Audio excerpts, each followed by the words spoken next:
Então, fala pessoal, bem-vindos a mais um vídeo do nosso canal. Estamos hoje com um convidado muito especial, um convidado que atualmente joga USL League One, jogador com experiências pelo Fluminense, pelo Ceará, pelo Espanhol, jogou NCAA League One e US Open Cup. Seja muito bem-vindo, Pedro. Valeu, obrigado aí. Prazer estar aqui com vocês hoje. Irmão, queria começar pedindo para que você contasse um pouquinho da sua história, do seu começo no futebol, como que começou sua paixão pelo futebol, como que você começou a jogar. Conta um pouquinho aí pra gente. Assim, minha história começou, sou do Rio, né? Rio de Janeiro, então comecei como qualquer outra criança, né? Muita influência do futebol no Brasil, né? Principalmente no Rio, e sempre fazendo parte de algumas escolinhas, jogando bola na escola, jogando bola na rua. E aí você vai, ao longo desse tempo, né? 5, 6 anos jogando pelo clube de bairro e tudo isso, chamando a atenção de treinadores, né, de clubes. E aí, na época, eu me lembro que um treinador me viu jogando, me convidou para ir jogar na AABB, que é a Associação, né, Atlética do Banco do Brasil. Na época era lá na Lagoa, então, na Zona Sul, então era bem longe da minha casa. E ali foi a primeira vez assim, que eu tive que sair ali do bairro, né, mas que era uma oportunidade legal para mim. E minha mãe, na época, que sempre apoiou ali, sempre levou e tal, apostou nisso, né? Levou, a gente sempre tentou ver o futebol. Minha família, na verdade, nunca viu o futebol como uma maneira assim vai mudar nossas vidas em relação a financeiramente, né? Mas sempre acreditou que o esporte é uma ferramenta muito importante na vida de todo mundo, né? De todos os jovens. E na minha vida não foi diferente. Então, de lá, tive destaque. Aí, na época, eu fui convidado para o futsal do Vasco. Fiquei lá, fiz teste, passei. Fiquei lá no futsal do Vasco. E aí, depois do Vasco, um ano no Vasco, fui pro futsal pro campo do... Na verdade, fui pro campo do Fluminense, né? Porque, na época, o futsal do Vasco, o campo do Vasco era uma vez por semana só. E um pouco bagunçado, não tinha lugar para treinar, tipo, certo, treinava uma vez ali, outra vez ali, e a gente sempre escutou coisas boas lá de Xerém, né? E aí passei no teste, e acabei que também fiquei no futsal, porque não tinha como ficar no futsal do Vasco e no campo do Fluminense, né? Então, fui pro Flu e deu muito certo, fiquei lá praticamente a minha base inteira, dos 9, 10 anos até saí, voltei em alguns momentos, mas até o sub-17, né? Então, até 17 anos. Então, bastante tempo para ficar num clube, principalmente num clube de ponta do Rio, né? Onde a concorrência é muito grande. Cara, agora, muito legal a sua história. E aí, cara, em relação a essa experiência, que você teve uma oportunidade que poucos tiveram, de jogar num time grande, que nem você falou, eu imagino que deve ser uma concorrência enorme, assim. Cara, essa sua experiência na base do Vasco, no futsal e na base do Fluminense, o que você aprendeu jogando em time grande em relação à competitividade, em relação à dedicação, mentalidade? O que você aprendeu nesse seu período ali? Cara, eu aprendi que a responsabilidade, né? Que eu já era, você já vira profissional antes mesmo de assinar o contrato, né? E é isso que eu tento muito até hoje, né? Trabalho com alguns jovens, rapaziada aí que quer ir jogar college soccer aqui, que conecta comigo, e eu acabo fazendo essa mentoria com essa galera. Muitos querem se tornar profissional, querem receber, né, um salário antes de ser profissional. Ou querem, quando eu começar a receber, aí eu viro profissional, 100%. Mas não é assim que funciona, né? Eu fui obrigado, né? O sistema te obriga, ou você faz isso, ou você pode estudar e fazer qualquer outra coisa também, que tá tudo certo.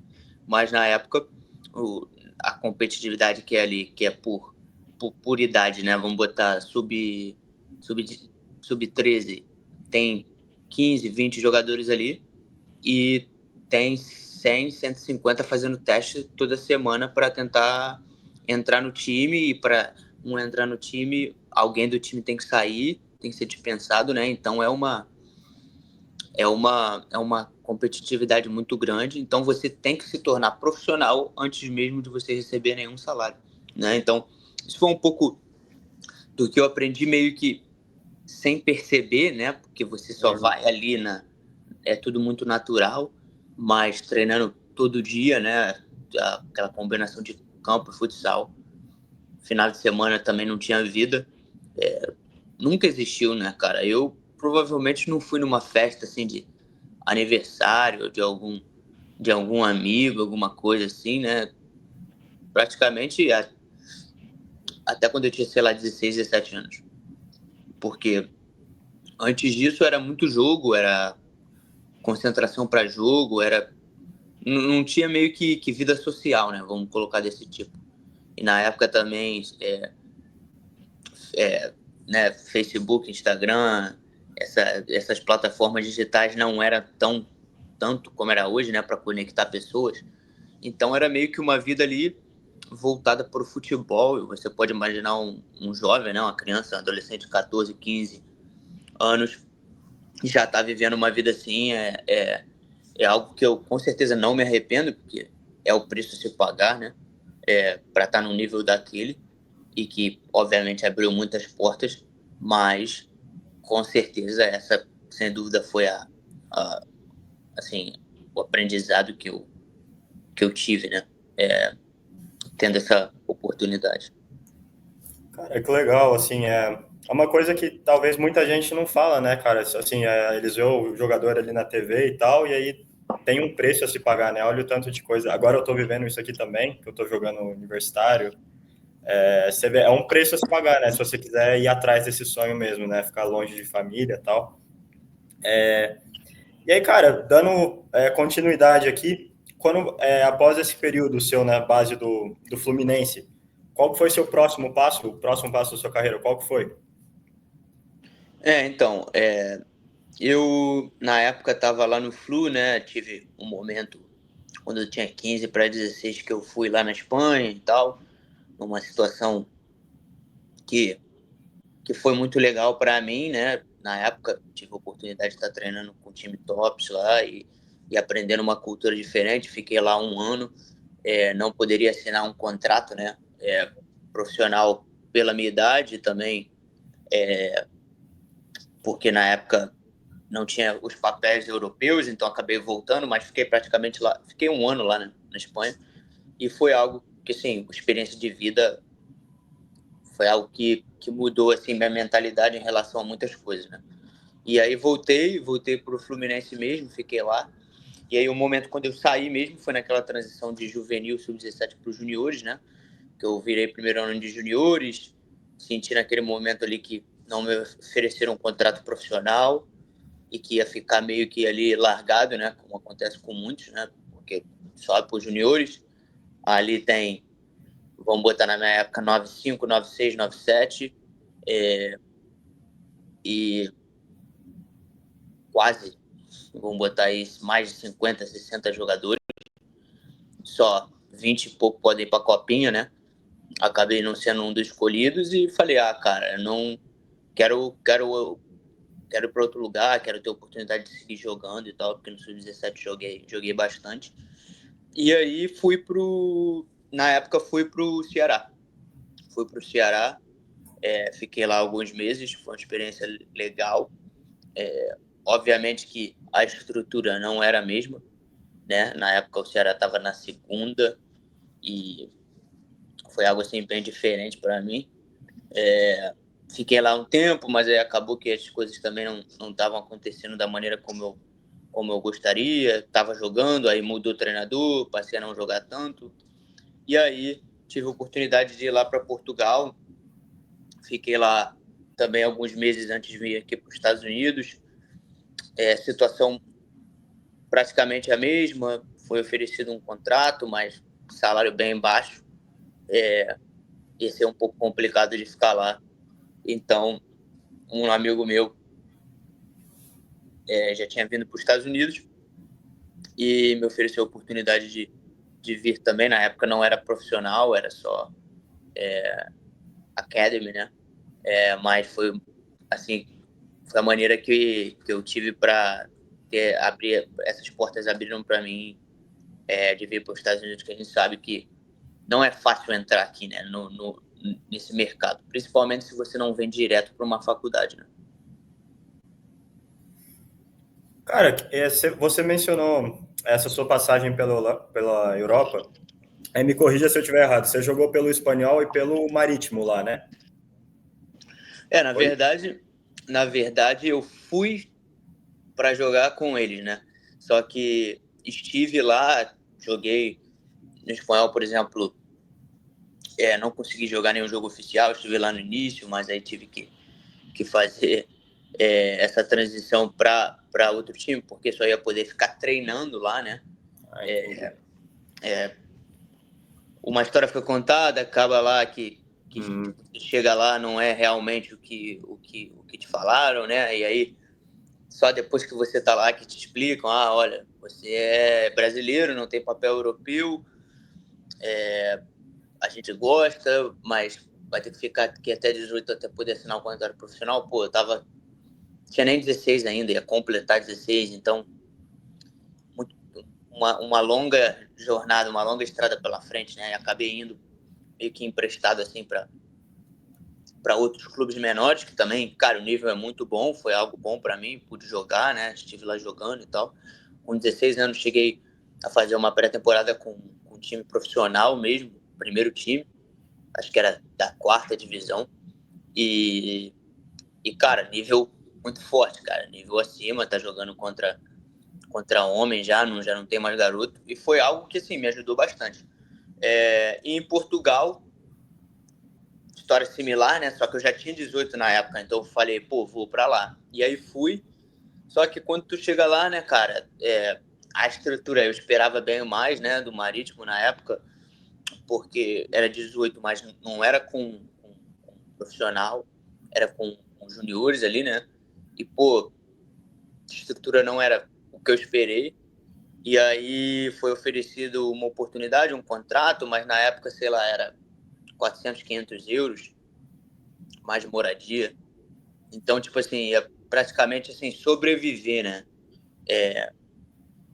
E aí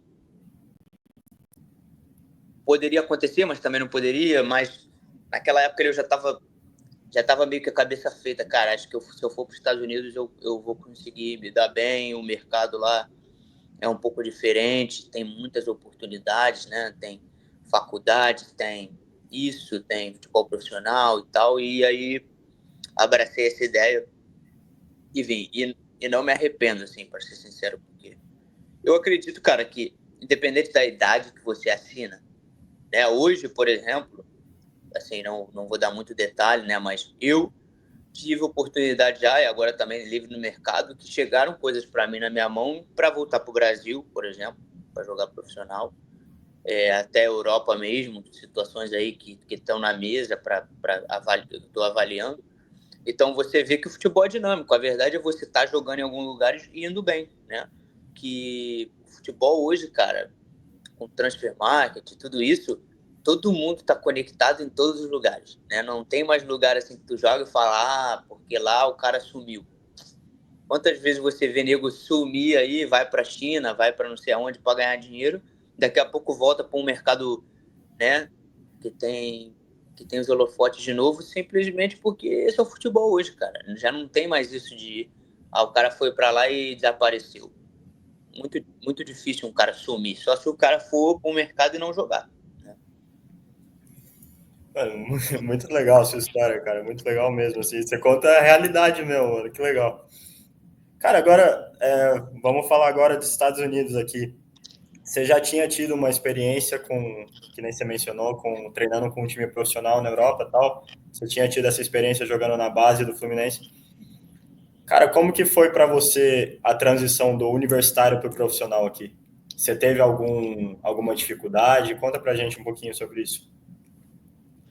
Cara, não, acho que foi muito tranquilo. Eu acredito que eu estava bem preparado. Acho que as pessoas têm uma ideia, quem não está envolvido tem uma ideia do universitário assim, que não realmente não entende.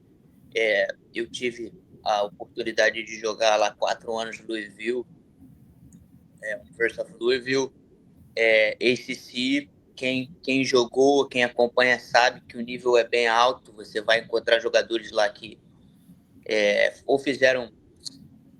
Vai encontrar jogador que veio da Inglaterra, que jogou em base de time da Premier League, jogadores que jogaram em vários lugares, né, ao redor do mundo, que jogaram em bases muito boas, mas que não conseguiram dar aquele próximo passo. E estão aqui hoje, os americanos, os melhores, estão lá, né, uma das conferência mais forte, eu diria. E, cara, assim, eu fiz essa transição, fui fazer a pré-temporada com o Real Salt Lake, mas na verdade já tinha feito também no verão passado, né, antes do meu último ano na faculdade.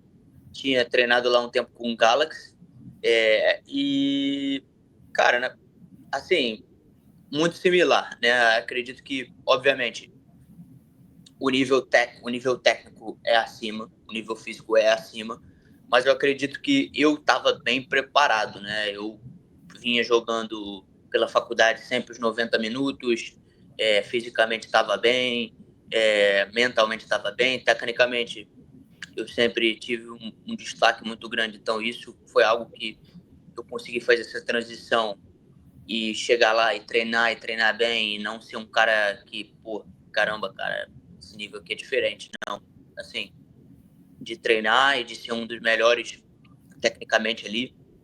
Só que o futebol são muitas coisas, né? Não é só...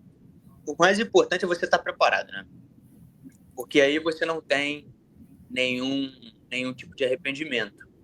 Mas eu acredito que os resultados também vão sempre mostrar, né, que o jogador, quão preparado o jogador está, né? Então, quando eu fui, tive uma temporada muito boa, joguei em todos os jogos de pré-temporada com o Real Salt Lake. Na época, não tinha o green card, né? Então os caras sentaram comigo e explicaram: ó, cara, a gente gostou muito de você, mas a gente já tem os setos estrangeiros, não tem como te registrar e tal, você vai ficar jogando com o time 2.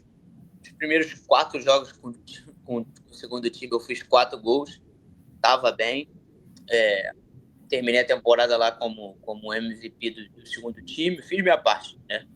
Só que quem sabe, quem tá nesse meio sabe, cara, é difícil. Hoje a MLS tá muito bem, né? Tá crescendo muito e praticamente todos os times, né, tem jogadores internacionais. Então hoje um cara vir do college sendo internacional e jogar no primeiro time é algo assim bem difícil. Não é impossível, mas é bem difícil.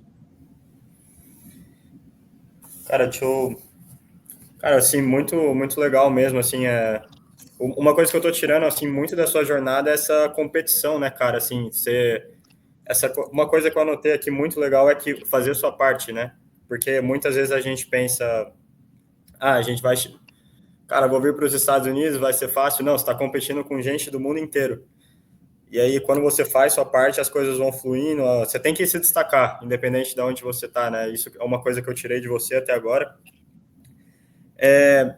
Cara, eu queria saber, assim, de curiosidade mesmo, qual que é a rotina de um jogador profissional aqui nos Estados Unidos?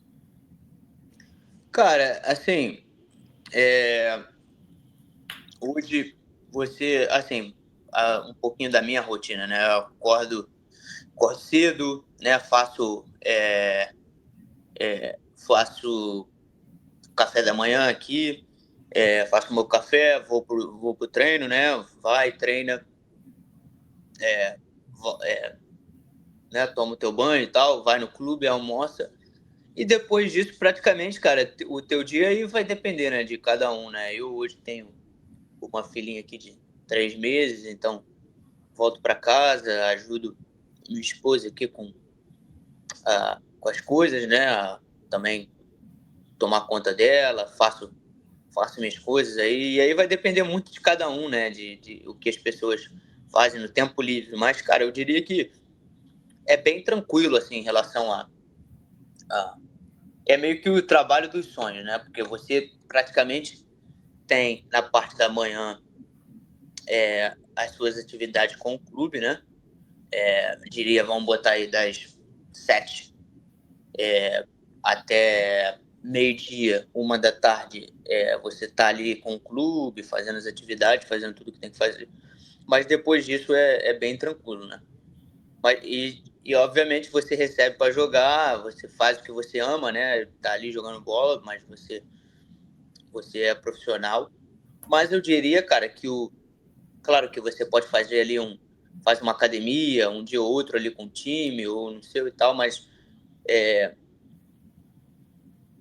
é algo bem tranquilo, não é algo assim, loucura, todo dia, 2 períodos e tal.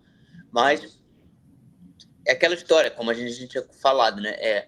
O tempo que você tá ali, você faz valer, né? Porque, tipo assim, o nível de concentração, eu não diria que é mais trabalho, mas o nível de concentração é diferente, entendeu? Então, tipo assim, não dá para você ir para um dia de treino e meio que, hoje eu não tô. Irmão, é teu trabalho, tem que estar.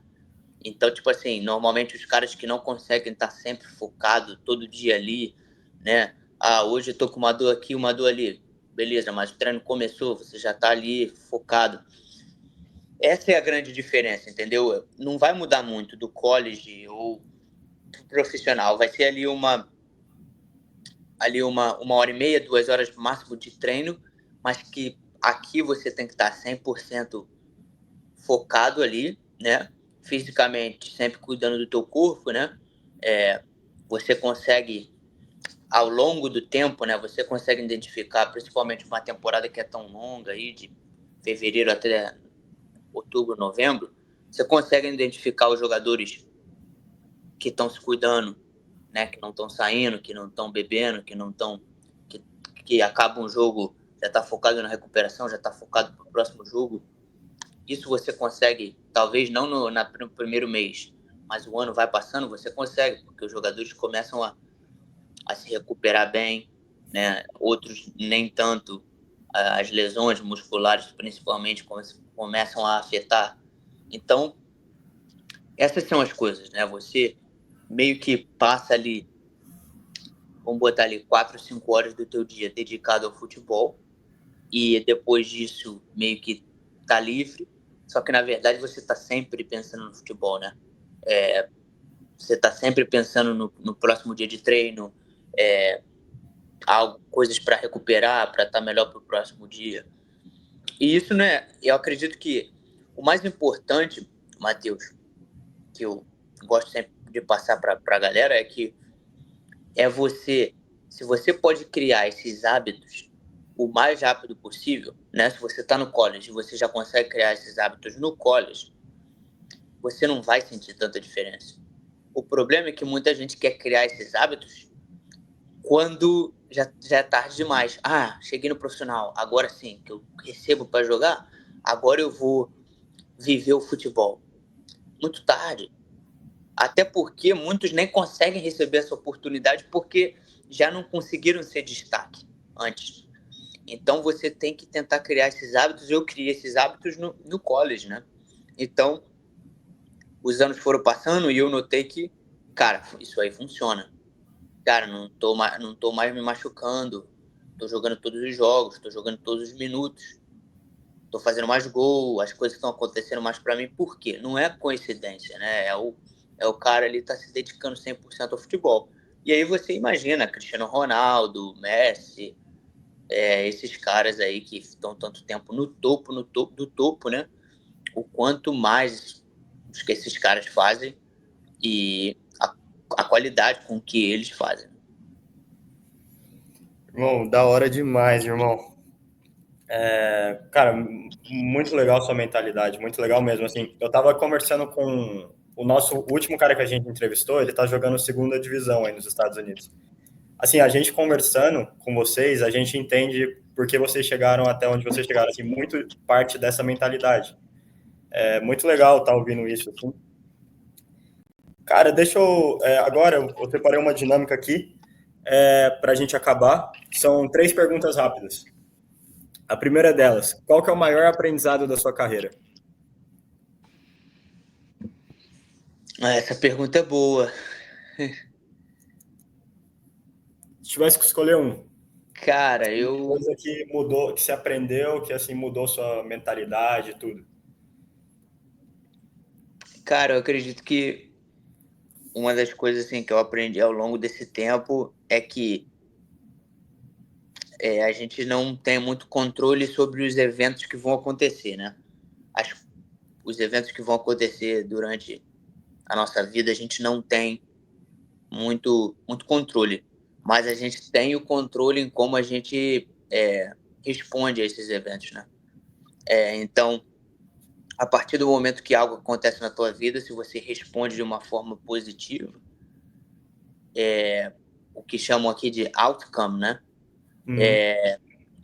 Vai ser positivo, né? Meio que o final, né? O que vai acontecer na tua vida vai ser positivo, né? Mas se um evento acontece, talvez não é algo que você esperava, e a sua resposta não é boa, não é positiva, obviamente o resultado não vai ser positivo. E eu acredito que é isso que acontece com muita gente, né? Coisas acontecem, uma lesão, ou uma porta se fechou, algo assim, já responde de uma forma tão negativa e tão para baixo que, né, no final as coisas não acabam não acontecendo, né? Isso é meio que uma equaçãozinha, né? Que aqui se fala muito nos Estados Unidos, que é I, que é o E, né? De event plus response equal outcome, né? Que é o evento mais a forma como você responde igual ao outcome, que é como eu falei, que é como, né, o que acontece no final, né? O resultado, né? Se dá para se colocar assim. Então é meio que isso, né? Tipo, cara, é tentar. Se você tem aquele objetivo, né, o goal ali que você quer alcançar, estar muito focado ali, mas entender que vai ter essas, essas pedras no caminho, né? E você tem que estar ali com a mentalidade muito forte para não desistir e para entender que isso vai acontecer, mas que no final, se você manter ali, vai conseguir alcançar, né, os seus objetivos. Pedrão, segunda pergunta. Principal conselho, se você pudesse voltar no tempo para aquele período que você foi lá para a Espanha e tal, qual que é o principal conselho que você daria para aquele Pedro que foi para a Europa e tal? Qual o principal conselho que você daria para ele? Acho que estudar inglês. Começa a estudar inglês mais cedo, né? Acredito que pessoalmente, eu tive a oportunidade, né? Sempre estudei em colégios assim bons e minha mãe sempre ofereceu oportunidade para fazer curso de inglês e tal, e eu nunca levei a sério, sempre achei que era brincadeira, até mesmo espanhol, né, no colégio, estudava um pouquinho ali e tal, mas nunca levava muito a sério. E, cara, você nunca sabe quando a oportunidade vai bater na porta, né? E bateu para mim 2 vezes, e foram 2 lugares que eu tive que meio que ali, os primeiros meses ali, meio que sofrer, né? E que talvez poderia ter acelerado o meu processo, né? Um pouco mais rápido se eu tivesse levado um pouco mais a sério, até quando estava no Brasil mesmo. Então acho que eu colocaria isso aí, né? Hoje, graças a Deus, falo aí bem português, espanhol, inglês, mas poderia ter aprendido um pouco mais cedo e ter acelerado um pouco o meu processo, mas tudo certo. Mas acho que esse seria o meu conselho ali. Cara, para acabar, quais são os seus objetivos na carreira profissional daqui para frente? Onde você se vê chegando a, não sei, 10 anos? Em 10 anos, assim, o que você pretende ter conquistado? Então, cara, eu acredito que, obviamente, conquistar aí o máximo de troféus possíveis, né? Com os clubes aí que eu vou ter a oportunidade de jogar. Mas, cara, no máximo nível possível, né? Acho que esse que é o mais legal, né? Acredito que, tipo assim, obviamente você pode ter os seus objetivos, quero jogar no Brasileirão ou na MLS e tal, o que seja, né? Mas eu acredito que para mim cara, posso fazer a diferença, né? Onde eu for. Se depois, no final, conseguir jogar numa liga top, isso aí vai ser legal, vai ser história, né? Mas eu acredito que o futebol, o bonito do futebol é isso, né? Que muitas vezes a gente consegue ter um impacto, né, na vida das pessoas que a gente não tinha noção que a gente poderia ter, né? Até, por exemplo, a gente tendo essa conversa aqui, talvez hoje eu não esteja jogando na Premier League, você também não, mas essa conversa aqui pode estar inspirando e pode estar ajudando alguém, né? Então, é isso que eu vejo, cara, é tentar impactar a vida das pessoas de alguma forma, né? Então, tipo assim, é, o que é o meu objetivo principal, né? É conseguir, obviamente, ganhar dinheiro com o futebol, poder dar uma vida melhor para minha família, poder ganhar títulos, mas o principal é poder challenge myself, né? Poder me desafiar e acredito que eu sou um cara assim, que eu não gosto muito da zona de conforto ali, né? Quando, por exemplo, agora fiquei esses aninhos aqui, já tô, cara, vamos ver quais são as oportunidades, depende se der para ir para outro lugar, vamos para uma oportunidade, um desafio novo, porque eu acredito que a vida é isso aí, né? Até porque a gente olha para trás muitas vezes, eu olho para trás, pô, 10 anos atrás, Espanha, Portugal, o que for, tipo, cara, na época, tu tá indo, mas vai sem contrato, pô, tu é maluco e tal. Beleza, mas irmão, é vida, né? Experiência de vida aí também, não é só futebol, é experiência de vida que você passa e que tem gente aí que tem 60, 70 anos que não viveu o que a gente viveu aí, né? Então, acredito que é isso, cara. Gostaria de ir para outros países, né? Outras culturas, jogar futebol, né? Se divertir jogando futebol e tentar impactar a vida das pessoas. E o time, a liga, o nível, isso aí é secundário, mas fazer minha parte, né? Fazendo a nossa parte, as coisas vão acontecendo. Bom, assim, muito legal a conversa aqui que eu tive com você, que nem eu estava mencionando antes, cara, assim, conversando com vocês que estão aí no alto nível, a gente entende por que que vocês chegaram aí. Não é só o que você vê ali na TV, tem todo um processo por trás. Então, cara, assim, é muito legal, você mostrou o que é a realidade mesmo de um jogador profissional. Sim, cara, muito da hora mesmo. Muito obrigado por ter participado. Foi um prazer estar aqui conversando com você, mano, de verdade mesmo. Muito obrigado. Claro, claro, prazer todo meu aí. Espero que a gente possa estar ajudando aí, né? Impactando a vida aí de alguma galera aí. E eu acho que isso é importante, né, cara? Porque na época que eu coloquei na minha cabeça, pô, quero ir pro college e tal, quero ir nessa estrada. Não tinha muita gente, né, que, que você poderia assistir um vídeo ou poderia meio que olhar para aquela pessoa aí, pô, se espelhar, né, e falar, pô, esse cara aí conseguiu e tal. Então, eu acredito que isso aí é algo muito legal, né? Recebo, às vezes, alguma mensagem de uma galera, tava conectando com um moleque hoje que tá na faculdade, amigão meu, e ele tava falando, cara, eu já te sigo aí, faz aí desde que você tava na faculdade, quando eu comecei a ter essa ideia de vir para cá, para os Estados Unidos. Eu falei, pô, mas a gente conseguiu trocar uma ideia de se falar mesmo, sei lá, um mês e meio, 2 meses atrás. Então o cara já me seguia faz tipo 4, 5 anos. Então tu vê como é que é, né? Às vezes você não sabe quem tá te olhando, né? Quem tá se espelhando e tal. Então é sempre importante tá dando aí back to the community, né? Poder tá giving back, né? Às vezes falta algumas palavras em português, mas é por aí. Acredito que é importante tá ajudando essa rapaziada que tá subindo aí também, que tá vindo aí nessa próxima geração, né? Isso aí, então, Pedrão. Rapaziada, se esse vídeo trouxe algum valor para vocês, ajuda a gente compartilhando aí. E essa foi a história do Pedro Fonseca. Tamo junto. Valeu, irmão. Um abraço.